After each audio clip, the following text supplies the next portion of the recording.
but hell, I don't know it at all.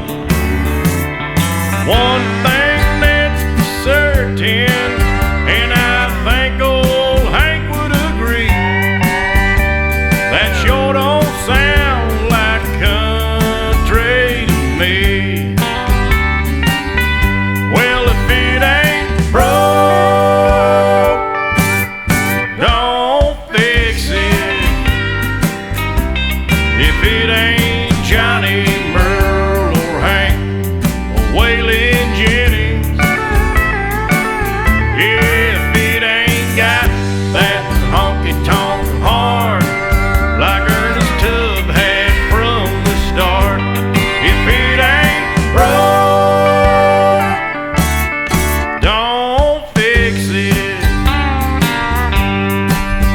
Well, nowadays in Nashville is like the Hollywood of the South. So-called country singers singing songs they know nothing about, swimming